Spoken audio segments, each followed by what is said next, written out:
ಸ್ನೇಹಿತರೆ ನಮಸ್ಕಾರ. ನಾನು ರವೀಂದ್ರ ಜೋಶಿ. ಶನಿವಾರ ಸಂಜೆ ನಾವು ಒಂದಷ್ಟು ಮಂಥನವನ್ನು ಮಾಡೋಣ. ಯಾವ ವಿಷಯದ ಕುರಿತು? ಇತ್ತೀಚಿನ ದಿನಗಳಲ್ಲಿ ಭಾಳ ದೊಡ್ಡ ಮಟ್ಟದ ಬೆಳವಣಿಗೆಗಳು ರಾಜಕೀಯ ಪಡಸಾಲೆಯಲ್ಲಿ ನಡೀತಾ ಇದ್ದಾವೆ. ಭಾಳ ಮುಖ್ಯವಾಗಿ ಪಶ್ಚಿಮ ಬಂಗಾಲವನ್ನು ಬಿಟ್ಟರೆ ನಿಮಗೆ ಆ ಕಡೆ ಉದ್ಧವ್ ಠಾಕ್ರೆಯ ಶಿವಸೇನೆ, ಹೀಗೆ ದೇಶದ ಬೇರೆ ಬೇರೆ ರಾಜಕೀಯ ಪಕ್ಷಗಳು, ಪ್ರಾದೇಶಿಕ ಪಕ್ಷಗಳು, ಆ ಪಕ್ಷಗಳ ಸಂಸದರು, ಆ ಪಕ್ಷಗಳ MLAಗಳು, ಇವರೆಲ್ಲ ಪಕ್ಷವನ್ನು ತೊರೆದು ಬೇರೆ ಬೇರೆ ಪಕ್ಷದಲ್ಲಿ ವಿಲೀನ ಆಗ್ತಾ ಇರುವ ಸಂದರ್ಭದಲ್ಲಿ ಇದರ ಅಗತ್ಯತೆ ಇದೆಯಾ? ಭಾರತೀಯ ಜನತಾ ಪಾರ್ಟಿ ಇಂಥದ್ದೊಂದು ದೊಡ್ಡ ಸರ್ಕಸನ್ನು ಯಾಕೆ ಮಾಡ್ತಾ ಇದೆ? ಇದ್ರ ಕುರಿತಾಗಿ ಚರ್ಚೆ ಮಾಡೋಣ. ಇವತ್ತು ಎಲ್ಲರೂ ಹೇಳ್ತಾ ಇರೋದೇನೆಂದರೆ, ಈ ಮಾನ್ಸೂನ್ ಅಧಿವೇಶನದ ಸಂದರ್ಭದಲ್ಲಿ ನರೇಂದ್ರ ಮೋದಿಯವರು ಭಾಳ ಪ್ರಮುಖವಾದಂಥ ಬಿಲ್ಗಳನ್ನು ಈ ಸಲ ಮಂಡಿಸಲಿದ್ದಾರೆ. ಅದಕ್ಕೆ 2-3 ಅಂಶ 2/3 ಮೆಜಾರಿಟಿ ಬೇಕಾಗತ್ತೆ. ಆದ್ದರಿಂದ ಸಂಖ್ಯಾಬಲಕ್ಕೋಸ್ಕರ ಈ ರೀತಿಯಾದಂಥ ದೊಡ್ಡ ಮಟ್ಟದ ಸರ್ಕಸ್ ನಡೀತಾ ಇದೆ. ಹೀಗಾಗಿ ಎಲ್ಲ ಪಕ್ಷಗಳು ಒಡೆಯುವ ಕೆಲಸ ಶುರುವಾಗಿದೆ. ಬರಬೇಕಾದಂಥ ಬಿಲ್ಗಳು ಕೂಡ ಅಷ್ಟೇ ನಿರ್ಣಾಯಕವಾಗಿದ್ದಾವೆ. ಒಂದು ವಿಷಯವನ್ನು ನಾವು ಮೊದಲು ಅರ್ಥ ಮಾಡ್ಕೋಬೇಕು.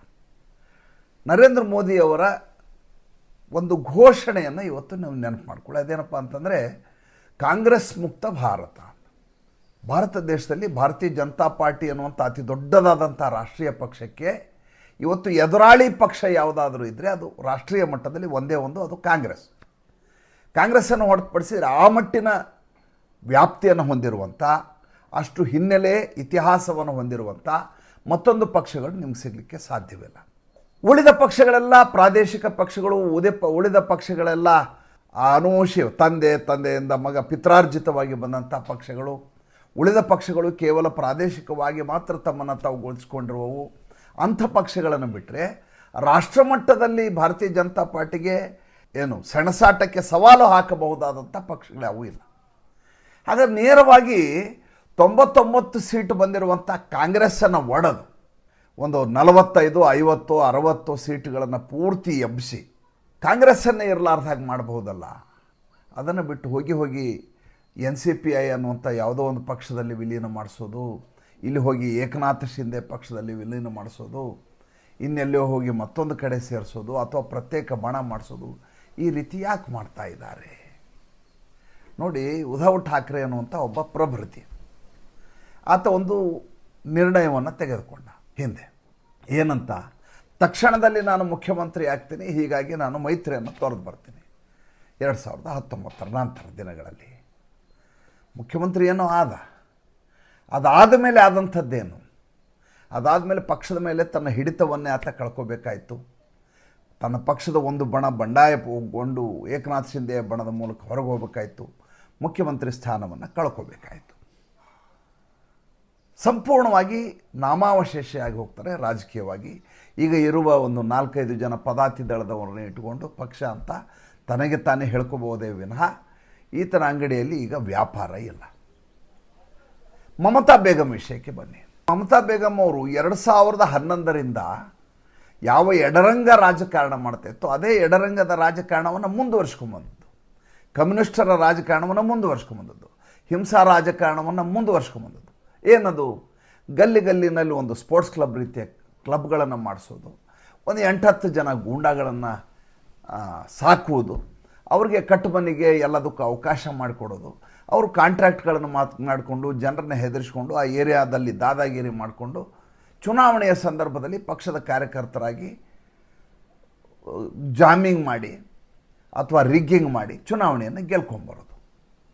ಎಂದೂ ಕೂಡ ಮಮತಾ ಬೇಗಂ ಅವರು ಒಂದು ದಿವಸ ಲಾ ಆ್ಯಂಡ್ ಆರ್ಡರ್ ತನ್ನ ಪಾಶವನ್ನು ತನ್ನ ಮೇಲೆ ಹಾಕತ್ತೆ, ತಾನು ಇದರಿಂದ ವಿಮೋಚನೆಗೊಳ್ಳಲಾರದೆ ಪೂರ್ತಿ ಬರ್ಬಾದಾಗಿಬಿಡ್ತೀನಿ ಅನ್ನುವಂಥ ಆಲೋಚನೆಯನ್ನೇ ಮಾಡಲಿಲ್ಲ.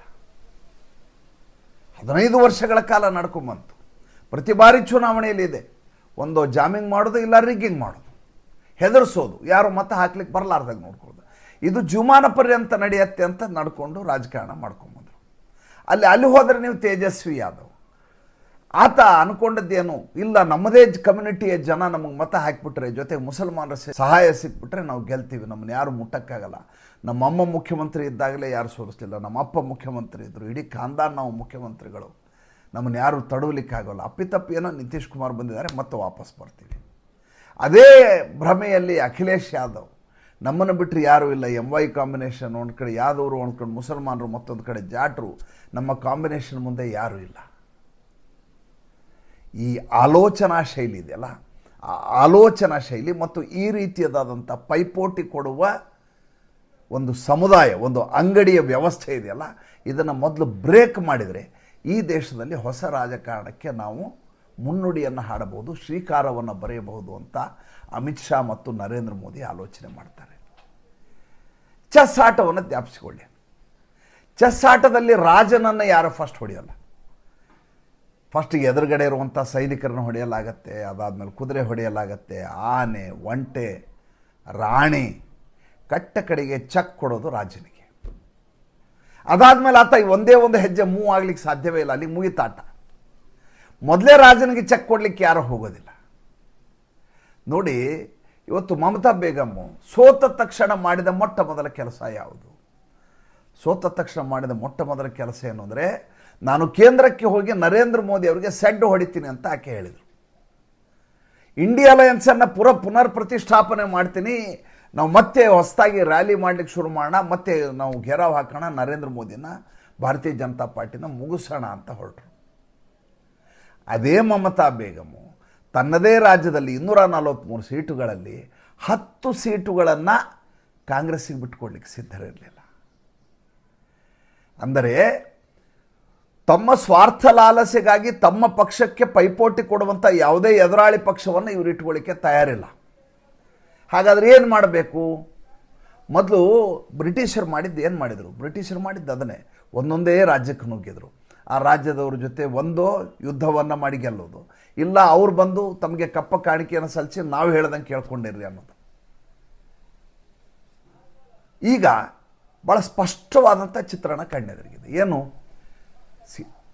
ಒಂದು ನೆನ್ಪಿಟ್ಕೊಳ್ಳಿ, ಸಂಖ್ಯಾಬಲ ಇಲ್ಲದೇ ಇರುವ ಸಂದರ್ಭದಲ್ಲಿ ವಕ್ಫ್ ಕಾಯ್ದೆಯನ್ನು ಪಾಸ್ ಮಾಡಿಸಿದವರು ನರೇಂದ್ರ ಮೋದಿ ಮತ್ತು ಅಮಿತ್ ಶಾ ಅವರು. ಅವಾಗೇನು ಅವ್ರಿಗೆ ಆ ಲೆವೆಲ್ಗೆ ಮೆಜಾರಿಟಿ ಇರಲಿಲ್ಲ, 2/3 ಬೇಕಿರಲಿಲ್ಲ.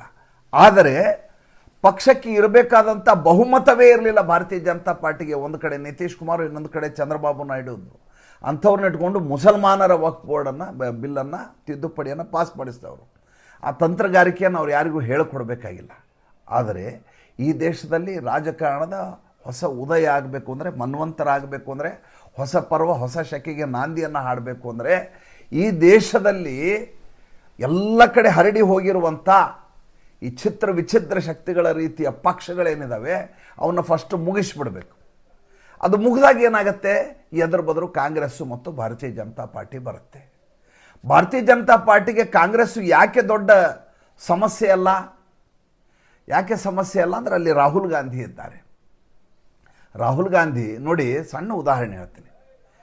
2017ರಲ್ಲಿ ನಾನು ಕಾಂಗ್ರೆಸ್ಸನ್ನು ಗೆಲ್ಲಿಸ್ಕೊಂಬರ್ತೀನಿ, ಆದರೆ ನನಗೊಂದು ಕರಾರಿದೆ, ನಂದು ನಿಬಂಧನೆ ಇದೆ ನಂದು ಅಂತ ಕ್ಯಾಪ್ಟನ್ ಅಮರೀಂದರ್ ಸಿಂಗ್ ಹೇಳ್ತಾರೆ.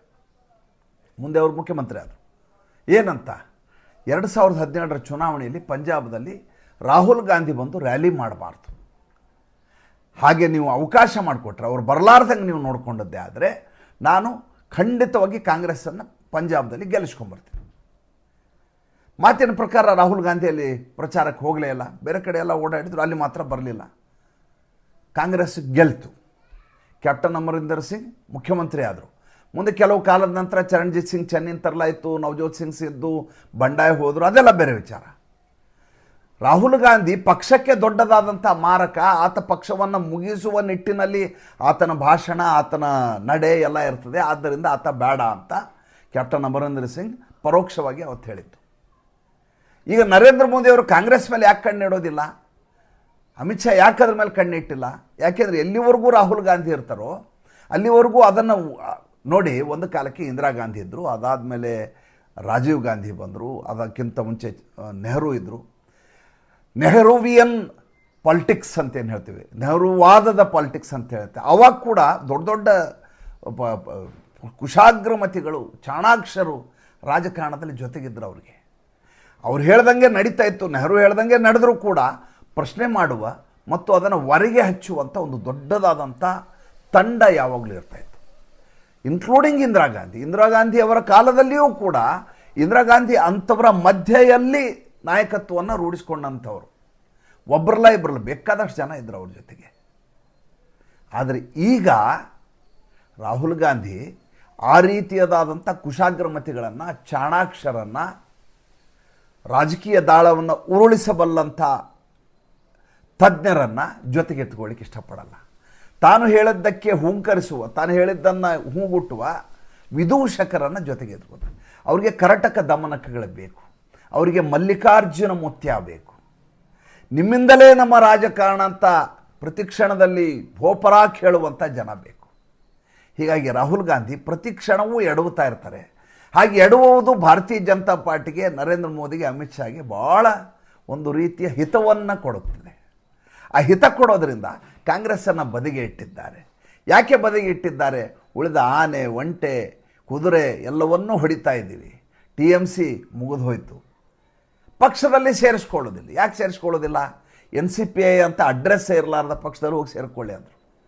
ಏಕನಾಥ್ ಶಿಂದೆ ಬಂಡಾಯ ಬಂದರು. 39 ಜನ ಭಾರತೀಯ ಜನತಾ ಪಾರ್ಟಿ ಜೊತೆ ವಿಲೀನ ಮಾಡ್ಕೊಳ್ಳಿಲ್ಲ, ಹೊರಗಡೆ ಉಳ್ಕೊಳ್ರಿ ಅಂದರು. ನಿಮ್ಮದೇ ಪ್ರತ್ಯೇಕ ಬಣ ಅಂತ ಮಾಡಿ, ನಿಮ್ಮದೇ ಪಕ್ಷ ಅಂತ ಮಾಡಿ, ನಿಮಗೇನು ಸಹಾಯ ಬೇಕು ಮಾಡ್ತೀವಿ, ನೀವು ಗಟ್ಟಿಯಾಗಲಿಕ್ಕೆ ಇನ್ನು ಉಳಿದವ್ರನ್ನ ಕರ್ಕೊಂಬನ್ನಿ. ಯಾಕೆಂದರೆ ಅಲ್ಲಿ ಬಂಡಾಯ ಎದ್ದವನು ನಾಳೆ ನಮ್ಮಲ್ಲಿ ಬಂದು ತನ್ನ ಸಂಸ್ಕೃತಿಯನ್ನು ನಮ್ಮಲ್ಲಿ ಹಾಕಿ ನಮ್ಮನ್ನು ಪೂರ್ತಿ ಹುಲಿಗೇಡಿಸಬಾರ್ದು ಅನ್ನುವಂಥ ಕಾರಣಕ್ಕೋಸ್ಕರ ನೀವು ಪ್ರತ್ಯೇಕವಾಗಿರಿ, ನಿಮಗೇನು ಬೇಕು ಎಲ್ಲ ಸವಲತ್ತುಗಳನ್ನು ಕೊಡ್ತೀವಿ ಅಂತ ಮಾಡಿದರು. ಈಗ ಎಲ್ಲರೂ ಹೇಳ್ತಾ ಇದ್ದಾರೆ ಏನು 2/3 ಮೆಜಾರಿಟಿ ಬಂದುಬಿಟ್ರೆ ಆ ಬಿಲ್ ಪಾಸ್ ಆಗತ್ತೆ, ಈ ಬಿಲ್ ಅಲ್ಲ.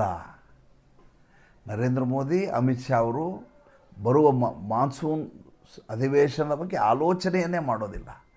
ಬಿಲ್ ಪಾಸ್ ಆದರೂ, ಬಿಲ್ ಪಾಸ್ ಆಗದೆ ಇದ್ದರೂ ಸರ್ಕಾರಕ್ಕೆ ಏನೂ ನಷ್ಟ ಇಲ್ಲ. ನಾಳೆ ಬೆಳಗ್ಗೆ ಬಿಲ್ ಪಾಸ್ ಆಗಬೇಕು ಅನ್ನುವಂಥ ಧಾವಂತ ಇಬ್ಬರಿಗೂ ಇಲ್ಲ. ಅವರಿಗೆ ಈ ದೇಶದಲ್ಲಿ ಪಿತ್ರಾರ್ಜಿತ ಏಕೋಪಾಧ್ಯಾಯ ಶಾಲೆ, ಮುಖ್ಯೋಪಾಧ್ಯಾಯ ಶಾಲೆಯ ರೀತಿಯಲ್ಲಿರುವಂಥ ಎಲ್ಲ ಅಂಗಡಿಗಳ ಬಾಗಿಲುಗಳನ್ನು ಹಾಕಬೇಕಾಗಿದೆ. ಅದು TMC ಆಗಿರಬಹುದು, ಉದ್ಧವ್ ಠಾಕ್ರೆ ಬಣ ಆಗಿರ್ಬೋದು, ಶರದ್ ಪವಾರ್ NCP ಆಗಿರ್ಬೋದು, ಯಾವುದೇ ಪಕ್ಷ ಆಗಿರ್ಬೋದು. ಈ ರೀತಿಯ ಸಂಸ್ಕೃತಿ ರಾಜಕಾರಣದಲ್ಲಿ ಬೇಡ. ಇವ್ರು ಫಸ್ಟ್ ಇವ್ರನ್ನೆಲ್ಲ ಮುಗಿಸ್ಬಿಡೋಣ, ಆಮೇಲೆ ಎದುರುಗಡೆ ಚೆಕ್ ಕೊಡಲಿಕ್ಕೆ ನಾವು ತಯಾರಾಗೋಣ. ಎಂಥ ಅದ್ಭುತವಾದಂಥ, ಎಂಥ ದೂರಗಾಮಿ ಆಲೋಚನೆ ನೋಡ್ರಿ. ನಮಗಿವೆಲ್ಲ ಹೊಳೆಯೋದೇ ಇಲ್ಲ ಅಲ್ವಾ? ಯೋಚನೆ ಮಾಡಿ ನೋಡಿ. ಸಂಚಿಕೆ ಹೇಗೆ ಅನ್ನಿಸ್ತು ದಯವಿಟ್ಟು ತಿಳಿಸಿ. ಮತ್ತು ಮುಂದಿನ ಸಂಚಿಕೆಯಲ್ಲಿ ಹೊಸ ವಿಷಯದೊಂದಿಗೆ ಬರ್ತೀನಿ. ನಮಸ್ಕಾರ.